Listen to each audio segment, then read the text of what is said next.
Hello everyone, आज हम UPSI current affair की बात करेंगे। जो इम्पोर्टेंट टॉपिक्स है उस पर हम बात करेंगे। चलिए वन बाय वन क्वेश्चन की डिस्कशन करते हैं। तो पहला क्वेश्चन है, हाल में विश्व सामाजिक न्याय दिवस कब मनाया गया? तो ये 20 फरवरी को मनाया गया है। हर वर्ष 20 फरवरी को दुनिया भर में विश्व सामाजिक न्याय दिवस मनाया जाता है। World day of special justice 2025 को मनाया जाता है। चलिए इम्पॉर्टेंट डेज की बात करते हैं। फरवरी के इम्पॉर्टेंट डेज है, 1 फरवरी को भारतीय तटरक्षक दिवस मनाया गया, 2 फरवरी को विश्व आर्द्रभूमि दिवस, 3 फरवरी को राष्ट्रीय गुमशुदा व्यक्ति दिवस, 4 फरवरी को विश्व कैंसर दिवस। ये विश्व कैंसर दिवस 4 फरवरी के इम्पॉर्टेंट डेज है, कहीं ना कहीं एग्जाम में पूछे जाते हैं। और 10 फरवरी को राष्ट्र कृमि मुक्ति दिवस और अंतर्राष्ट्रीय मृगी दिवस। 11 फरवरी को अंतर्राष्ट्रीय महिला एवं बालिका विज्ञान दिवस। 12 फरवरी को डार्विन दिवस, राष्ट्रीय उत्पादकता दिवस। 13 को विश्व रेडियो दिवस। 14 फरवरी को विश्व जन्मजात हृदय दोष दिवस। 15 फरवरी को अंतर्राष्ट्रीय बाल कैंसर दिवस। 16 फरवरी को राष्ट्रीय बादाम दिवस। 17 फरवरी को विश्व पर्यटन लचीलापन दिवस। तो ये हमारे इंपॉर्टेंट डेज हो गए हैं, कहीं ना कहीं एग्जामों में पूछे जाते हैं। चलिए अगले क्वेश्चन की बात करते हैं। मृदा स्वास्थ्य बढ़ावा देने के लिए किस राज्य में हर खेत स्वस्थ खेत अभियान शुरू किया गया? तो ये हमारा हरियाणा में शुरू किया गया है। हरियाणा के हर खेत स्वस्थ खेत अभियान का उद्देश्य हर एकड़ मिट्टी से किसी के नमूने एकत्र करके सभी किसानों को मृदा स्वास्थ्य कार्ड प्रदान करता है। तो ये हमारा मतलब कि हरियाणा में ये जो है बनाया गया है। चलिए हरियाणा की कुछ इंपॉर्टेंट बात करते हैं। वहाँ की कैपिटल की बात करें तो कैपिटल वहाँ की है चंडीगढ़, और सीएम वहाँ के हैं नयाब सिंह सैनी, और गवर्नर हैं बंडारू सिंह दैतरिया। और अंतर्राष्ट्रीय सरस्वती महोत्सव आयोजित हरियाणा के पीहोवो में किया गया। हरियाणा सरकार ने सम्मान संजीवनी ऐप लॉन्च किया है। ये इंपॉर्टेंट क्वेश्चन है। ब्लिंकिट ने गुरुग्राम में 10 मिनट में एम्बुलेंस सेवा शुरू की है।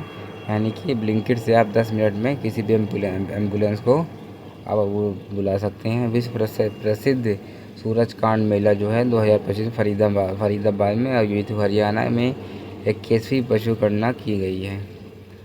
इसरो ने किस आईआईटी के साथ मिलकर एक विदेशी सेमीकंडक्टर चिप विकसित किया है? तो ये आईआईटी मद्रास के साथ मिलकर सेमीकंडक्टर का विकास किया गया है। हाल ही में किस देश के सबसे पुराना जोरसिक पक्षी जीवाश्म मिला है? वो चीन में मिला है।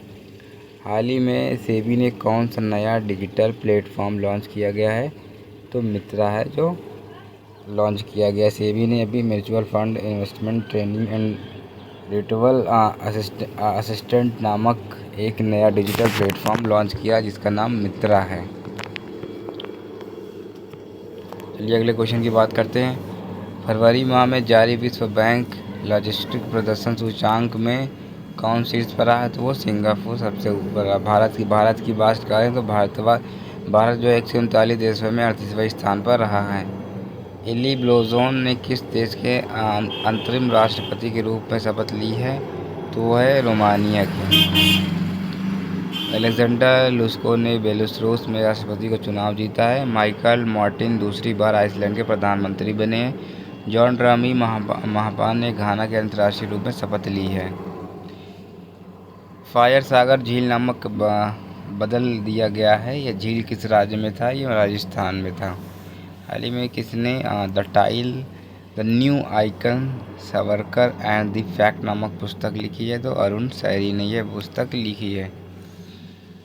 चलिए और कुछ फैक्ट की बात करते हैं। कुलभूषण कुमार द्वारा लिखी गई पुस्तक hearts and the heroes lives that said us का विमोचन हुआ है। प्रधानमंत्री मोदी ने अमिताभ कांत की पुस्तक हाउ इंडिया स्केल G20 का विमोचन किया है।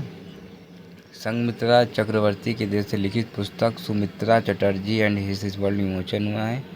पंकज मिश्रा ने अपनी नई पुस्तक द वर्ल्ड आफ्टर गाजा का विमोचन किया। जम्मू कश्मीर में लद्दाख में गुरुओं के माध्यम से पुस्तक का विमोचन अमित शाह ने किया है। एक नई पुस्तक है गजेंद्र सिंह शेखावत ने the new Bharat Modi vision and the development नामक पुस्तक लिखी है। हाल ही में आईआईटी ने विद्युत सूर्य और प्रकाश की ऊष्मा को परिवर्तित करने वाले सुचालक कपड़ा विकसित किया है। तो आईआईटी गुवाहाटी ने किया है।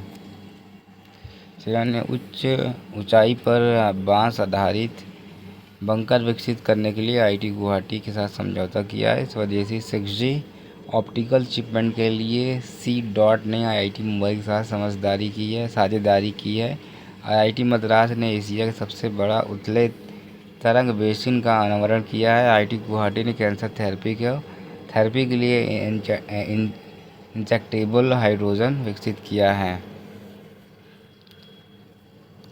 हाल ही में दिल्ली पुलिस ने 78वां स्थापना दिवस मनाया है और 16 फरवरी को दिल्ली पुलिस राइजिंग डे के रूप में मनाया गया है। हाल ही में किसने the amazing world the more women in science अभियान के शुरू किया है? तो यूनेस्को ने किया है। हाल ही में किसने फॉरवर्ड फास्टर सस्टेनेबिलिटी अवार्ड जीता है? तो एनटीपीसी ने जीता है। एनटीपीसी की बात करें तो इसके जो फाउंडर इसकी स्थापना जो है 7 नवंबर 1975 में की गई थी। इसका हेडक्वार्टर न्यू दिल्ली में है। सीईओ की बात करें तो गुरदीप सिंह हैं इनके। हाफ मैराथन 57 मिनट से कम समय में पूरे करने वाले पहले व्यक्ति कौन बने? तो जैकब किलिम्बो हैं ये। युगांडा के जैकब किलिम्बो ने हाफ मैराथन में 57 मिनट में कम समय में दौड़ पूरी करने वाले पहले व्यक्ति बने हैं। 24 वर्षीय किलिम्बो ने बार्सिलोना में 56 मिनट 42 सेकंड में दौड़ पूरी की है। किसने 5000 वंचित महिलाओं के लिए उत्थान के लिए जी सफल की शुरुआत की है? तो गुजरात सरकार ने इसकी शुरुआत की है। किसने शहरी भूमि सर्वेक्षण के लिए नक्शा पायलट कार्यक्रम का शुभारंभ किया है? तो वो शिवराज सिंह चौहान ने किया है। Thank you.